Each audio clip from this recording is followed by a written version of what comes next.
Hey there, subscribe to my channel, and also press this bell icon so you never miss any new updates, cause whenever we upload new video you will get a notification on your phone. You will hear a number of different recordings and you'll have to answer questions on what you hear.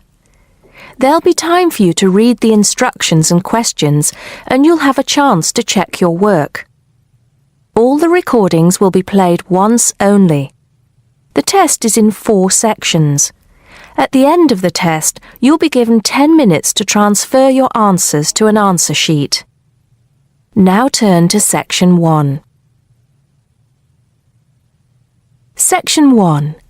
You'll hear a man calling a catering company. First, you have some time to look at questions 1 to 5.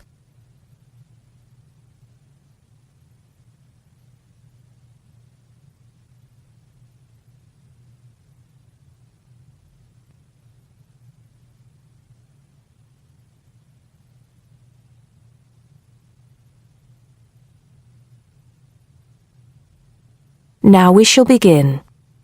You should answer the questions as you listen because you will not hear the recording a second time. Listen carefully and answer questions 1 to 5. Hello, 5-star caterers. Can I help you? Oh, yes. I spoke to you an hour ago about the arrangements for our end-of-term party. Oh, that's right. It's Mr. Saunders, isn't it? Actually, it's Sanders. That's S-A-N-D-E-R-S. Oh, I'm sorry. I'll just get that down correctly on the form.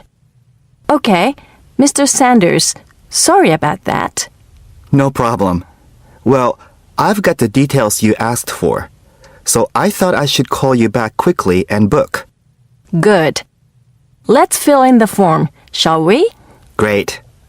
First of all, can you give me a telephone number? Somewhere where you can be contacted during the day. Yes, it's 445-6786. 445-6786. Okay.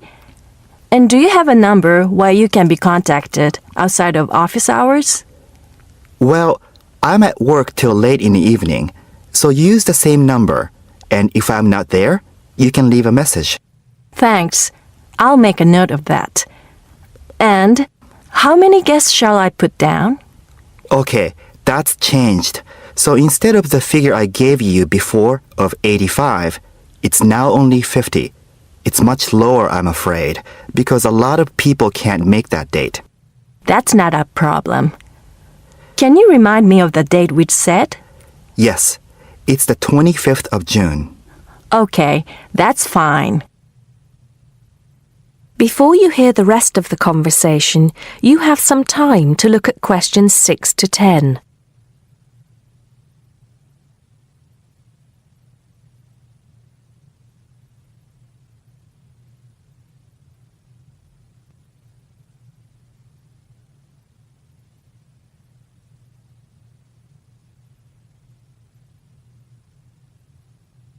Now listen and answer questions 6 to 10. Now, did you have the chance to look at the tables on the website? Yes, I did. And I think the rectangular tables would be good. The long, thin ones. Yes, you could have 2 of those. The only problem is that they're for 24 people. So, you'd only seat 48 people that way. And if you have 50 guests... Oh, I see what you mean. 2 people would have nowhere to sit. What about the square ones? You'd have the same problem with numbers. Usually, for 50 people, we find the round tables work well. Not the smaller ones. They only seat 6 people. The ones that seat 10, the large ones. So do you think we should have 5 of those? I think that would work well. Okay, that's what we'll do then. Fine. And have you decided on the menu you would like? Yes, I think so. But I wanted to ask you, we talked about having the 3-course meal with waiter service, but in the end, we thought it would be a bit too formal. So that leaves the buffet or the 7-course banquet. How much is a banquet again? £100 a head. That's too much and too formal. The buffet is fine. Okay, so I think I've got everything. We'd need a deposit of 50% of the total. Right. What's the total? Just a minute. Yes, it's £30 a head times 50, so that's £1,500. 50% of that would be $750 now, with the balance due another $750 on the day. Great. I'll call in tomorrow if that's okay. I can pay you the deposit then. We'll look forward to seeing you tomorrow then. Okay. Thanks a lot. Goodbye. Goodbye. That is the end of section 1. You now have half a minute to check your answers.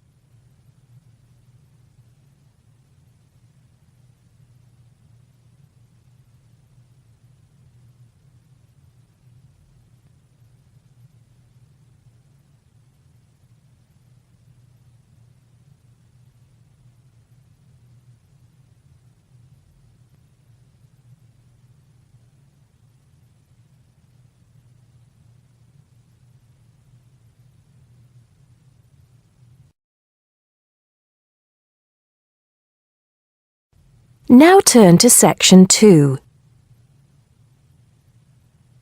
Section 2. You'll hear a guide talking to a group of tourists about Buckingham Palace. First, you have some time to look at questions 11 to 17.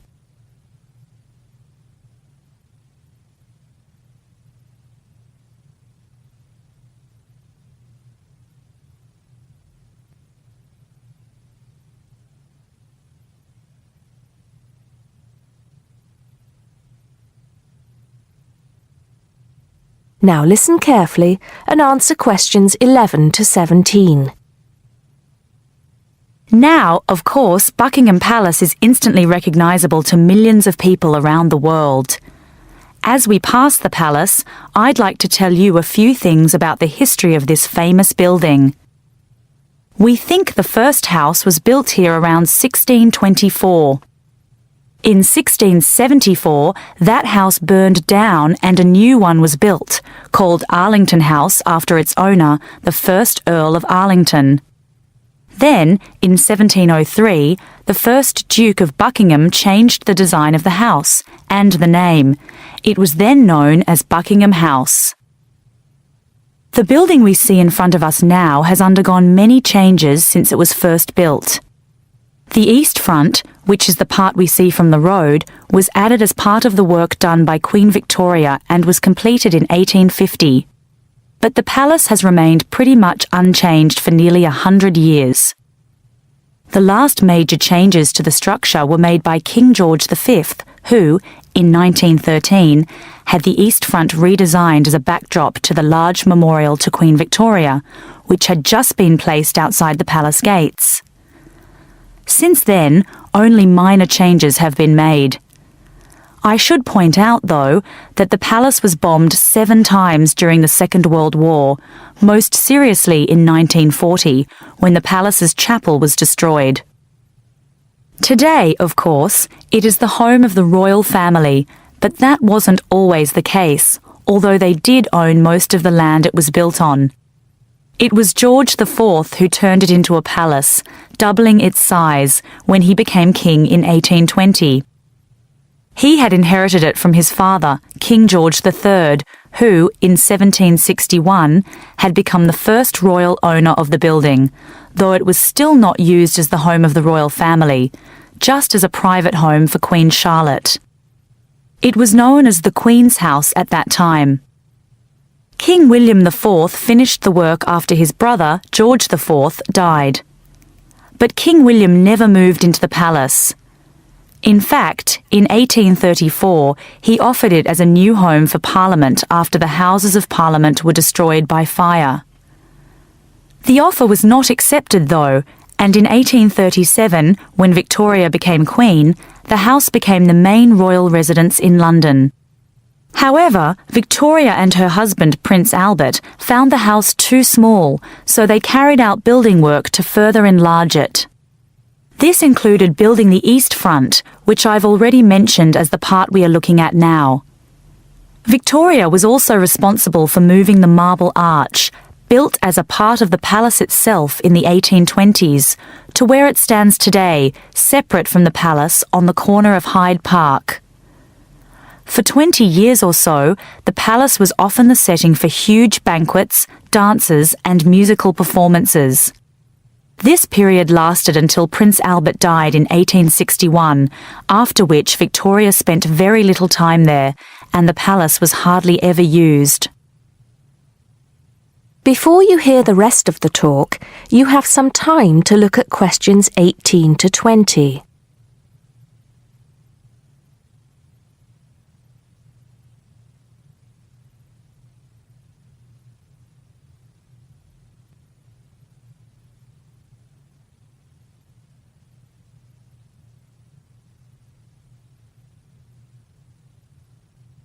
Now listen and answer questions 18 to 20.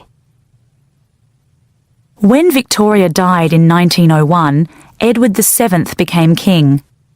He was responsible for most of the decoration inside that exists today, and the dark days of the later part of Victoria's reign were fairly quickly forgotten as the palace came back to life.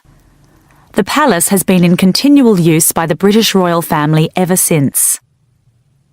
A lot of people ask me if they can visit the palace. One way is if you're lucky enough to be invited to one of the 3 garden parties usually held every year. As many as 8,000 people attend these, although most of them do not get to meet any members of the royal family, and they don't see much of the inside of the palace. The garden is, however, quite spectacular, and it is the largest private garden in London, with an artificial lake, 30 different species of bird, and over 350 different wild flowers, some of which are extremely rare. Inside the palace, there are 240 bedrooms, 92 offices, and 78 bathrooms. There are also 19 staterooms, which are used for official engagements and ceremonies. Members of the public are only allowed to visit the staterooms, and then only in August or September when the monarch is not there. It's worth it, though, because there's a lot to see in the staterooms, including examples of some of the world's best art with works by Rembrandt, Rubens, and Canaletto. The tour, which lasts up to 2.5 hours, ends in the garden, where you can see more of the outside of the palace not visible from the road. That is the end of section 2. You now have half a minute to check your answers.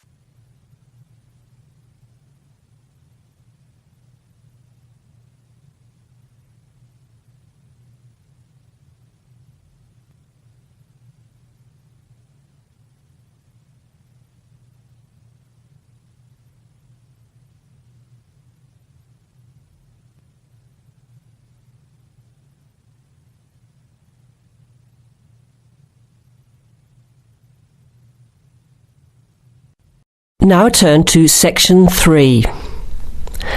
Section 3. You will hear a discussion among 3 students who are organising an international film festival at their college. First, you have some time to look at questions 21 to 24.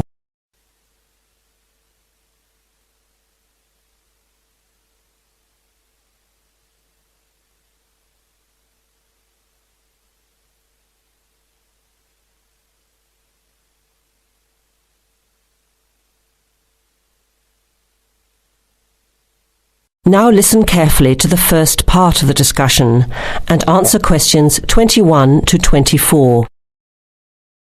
Thanks for coming to this meeting on such short notice, Anna and Veronica. It looks like we have just become the organising committee for this year's International Film Festival. We've all just met, so perhaps we should start by an introduction with a bit of background from each of us. Okay, I'm Anna. I finished 3 years of a languages degree in Sweden, where I come from. This year I decided to study overseas to get to know a different part of the world. I'm also a big fan of European cinema, especially French and Italian. Those are the languages I majored in along with English. To me, film is a great way to learn about the rest of the world.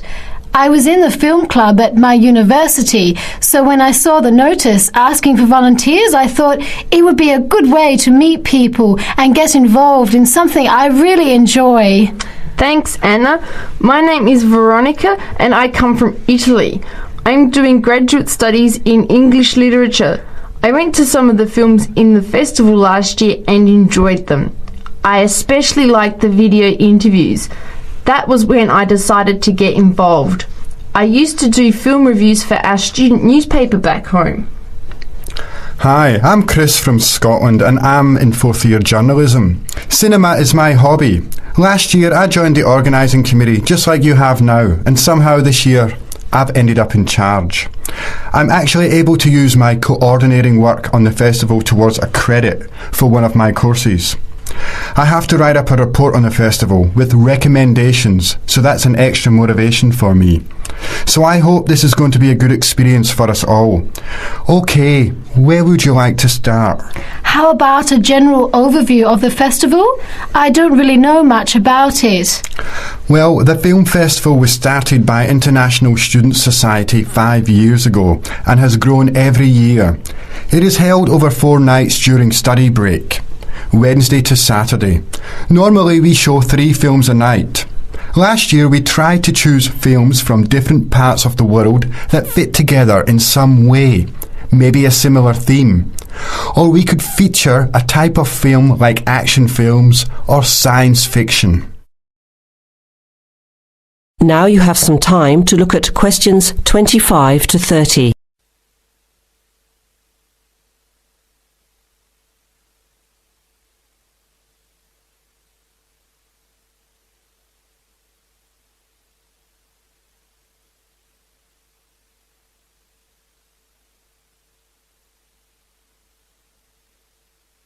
Now listen to the rest of the discussion and answer questions 25 to 30.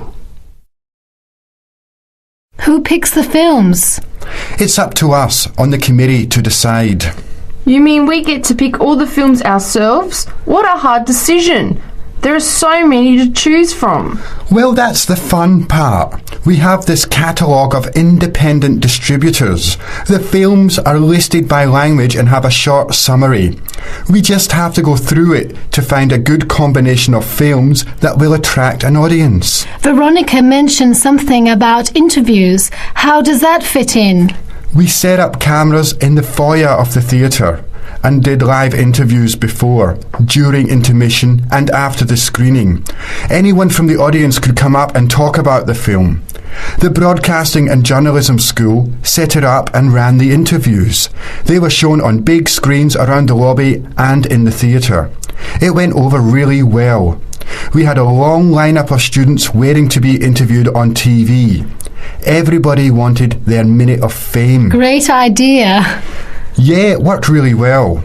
We should certainly do something similar again. Maybe even develop the idea further, like a website with audience reviews and discussion, so we can get as much participation and involvement as possible. Hey, that's a good idea. Can I ask a question? None of the films are in English, right? Are they dubbed or subtitled? Well, we do occasionally choose a film in English, but only from unusual places where the dialect is so strong they sometimes need subtitles, like the Caribbean or even Scotland. The majority of films in the festival are foreign language, dubbed in English. We've learned from experience that students don't like reading subtitles. Maybe they read too much already. Whatever the reason, the subtitled films get smaller audiences, so we avoid them as much as possible.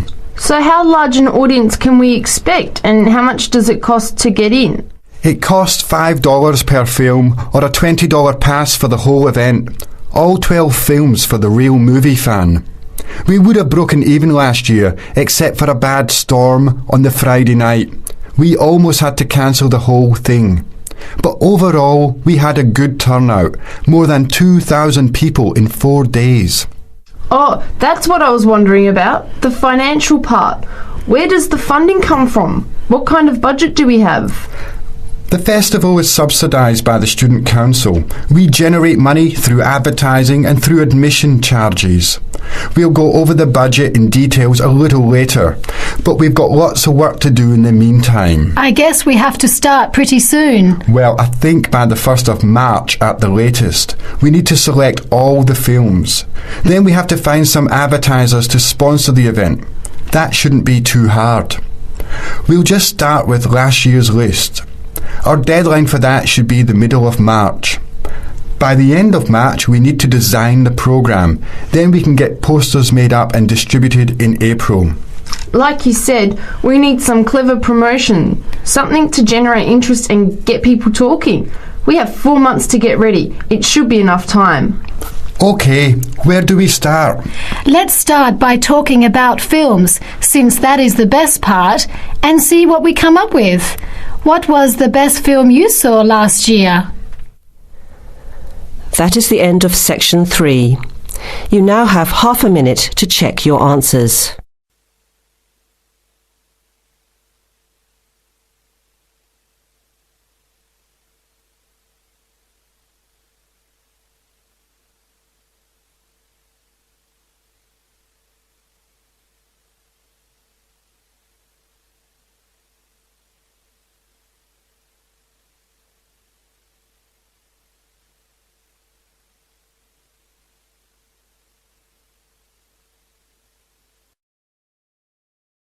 Now turn to Section 4. Section 4. You will hear a talk given by a lecturer to a group of civil engineering students on the reed bed system for sewage treatment. Before you hear the talk, you have some time to look at questions 31 to 34.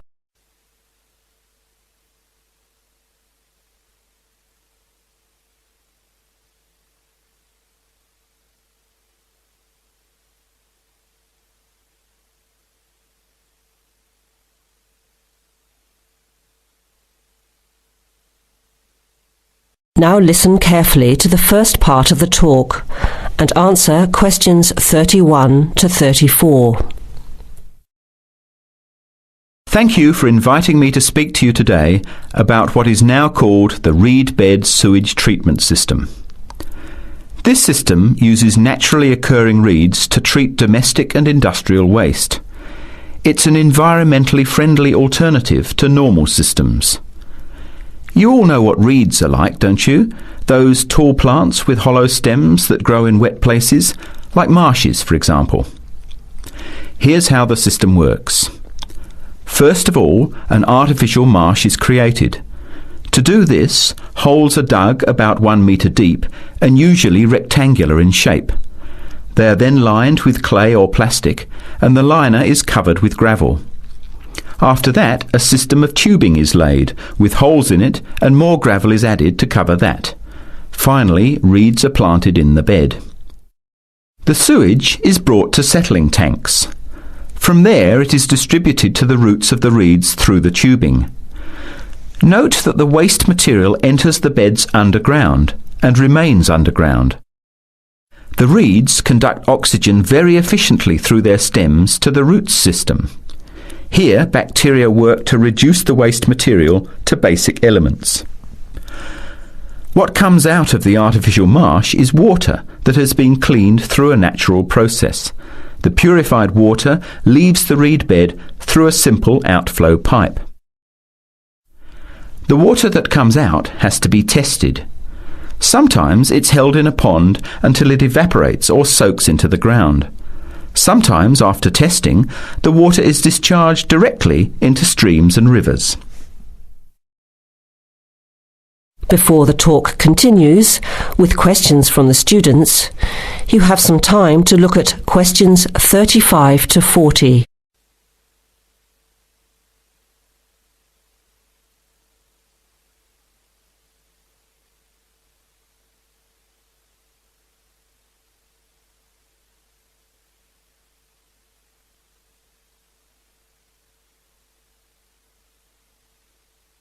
Now, as the talk continues, answer questions 35 to 40.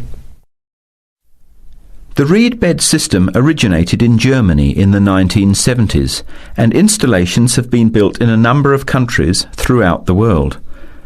To give you an idea of the size and appearance of a reed bed installation, an area of 3 by 5 metres approximately would be adequate for a single house. It would look like a pond overgrown with reeds. There are cities with 150,000 people in Germany whose entire sewage treatment requirements are served by reed bed installations which extend for 10 to 20 hectares. There are two wonderful environmental advantages. First of all, reed bed systems are natural composters. As time passes, high-grade soil builds up in the beds. The soil can be removed and used for agricultural purposes.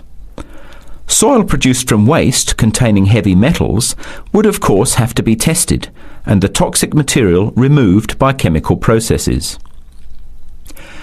An additional advantage is that the reed bed can function exactly as a marsh, providing a healthy natural home or habitat for waterfowl and other birds, insects, reptiles and mammals. But there are practical advantages to a reed bed system over existing sewage treatment plants as well. At all levels, the cost is lower than for normal systems. Labour costs are a fraction of the costs of a conventional system. Typically, a large-scale reed bed installation will cost 10% less than a mechanical system. They require little maintenance, and unlike mechanical systems, the efficiency of reed beds increases over time. But before we go any further, you must have some questions. Maybe this sounds too good to be true. That's exactly what I wanted to ask. If these systems have so many benefits, why aren't they more popular? Why don't we see them everywhere? As I said, the technology is now almost 40 years old. Demonstration projects of all types have been built and monitored and are slowly convincing regulators of the advantages of the system. But you have to understand that regulating authorities are by nature conservative and resist change. Typically, there's a lot of opposition to these systems by manufacturers and by everyone involved in maintaining the conventional systems. Reed bed systems require fewer staff to operate, so there would be a decline in the workforce. Therefore, unions would resist the change as well. What happens to reed beds in winter? Does the efficiency decrease? The above-ground part of the plants die back in cold weather, but the roots remain alive and active, and the system continues to work just as effectively in winter. As soon as the weather warms up, new reeds appear and grow quickly.